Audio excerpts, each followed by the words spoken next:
Hi there, I'm Cole Perkins with PRECO Electronics, and joining us today is Craig with the Municipality of Anchorage Solid Waste Services. And today we're going to go over the installation process of the PreView Side Defender 2. Now here before you we have all the contents of the kit that will go on the truck. Here we have the PreView Side Defender 2 sensor and its mounting hardware. And here is this Side Defender 2's transition cable. We have a Y cable that will connect the transition cables together up to the display. It also includes the documentation with the user manual for the devices, as well as a wiring diagram and sensor placement guide. Are you ready to install it? Let's get it done. All right.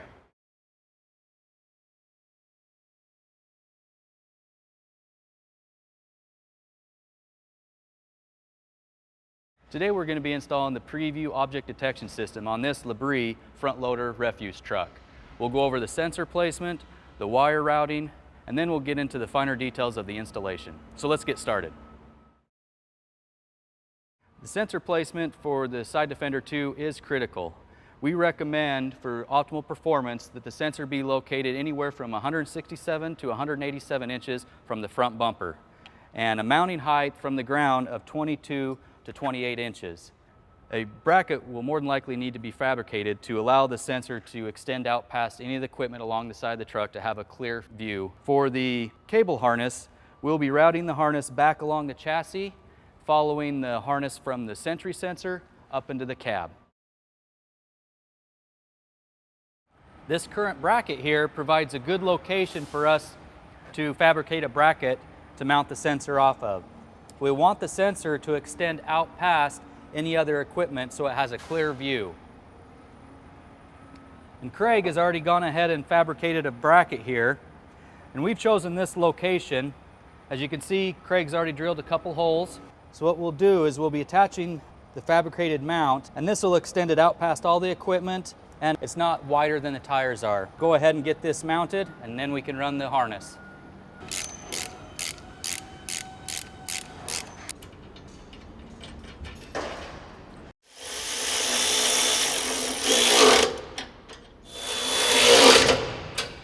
When you're fabricating the bracket, one thing you'd want to keep in mind is the rigidity of the bracket itself. The bracket that Craig fabricated here is very solid. You smack it, it doesn't bounce around. To give you an example of a mount or somewhere that you would not like to mount the sensor, you can refer to this fender here. As you hit it, you see how it vibrates. For the Side Defender 2, you need to have a solid mount. Otherwise, it can see a stationary object as moving if the mount it is on is vibrating as the vehicle's idling or moving around. Now that we got the Side Defender 2 sensor mounted, we'll then be running the harness. We're going to route the harness back along the tanks here. We'll have to run underneath the chassis over to the other side where we'll meet up with the other sensor's harness. And then we'll follow on up into the cab.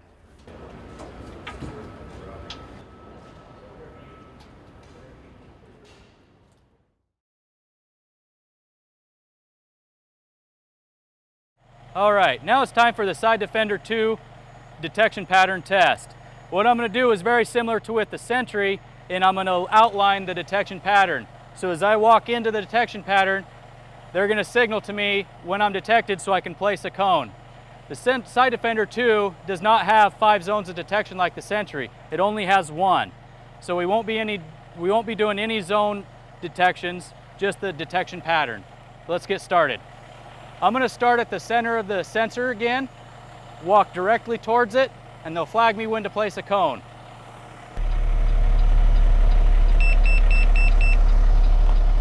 Okay. Now I'm going to also go to either side of the sensor to get the width. The detection length of the Side Defender 2 is approximately 10 feet, which would be close to one adjacent lane.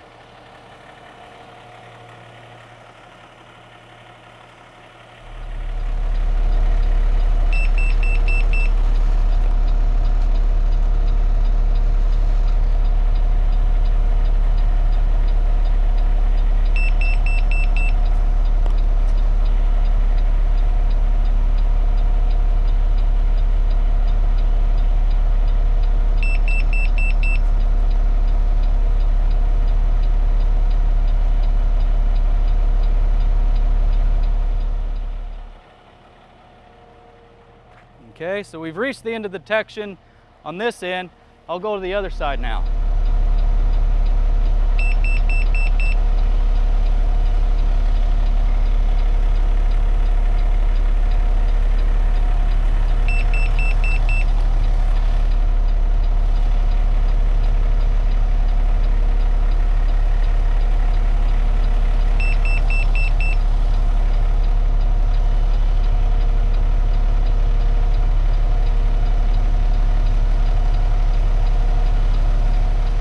Okay, that side's done.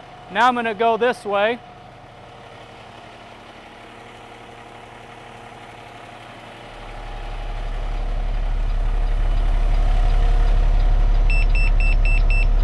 Woo.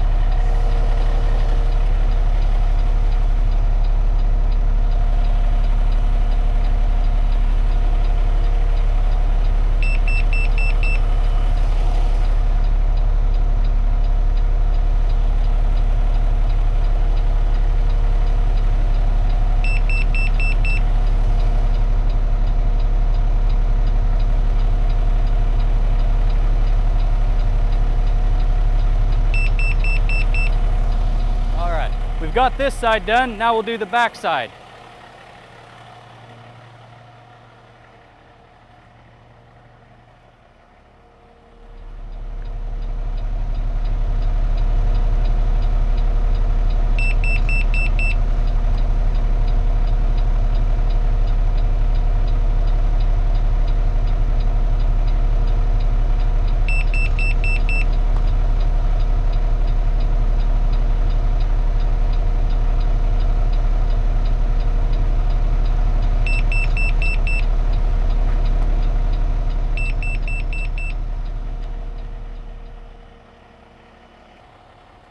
And now we have the detection pattern for the side defender 2. So what we're going to do now is show you how the side defender 2 will ignore stationary objects. As a truck drives by these stationary parked trucks, it should ignore them, and as I walk out, it should detect me. Did it get me? Okay, what I'm going to do here is I'm going to walk through the detection pattern, and you're going to see how large of a blind spot there is even with the rear view mirror. Here we go.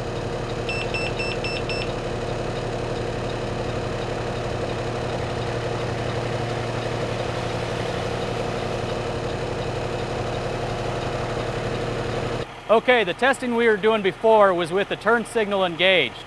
The turn signal provides an audible alert when there's an object detected.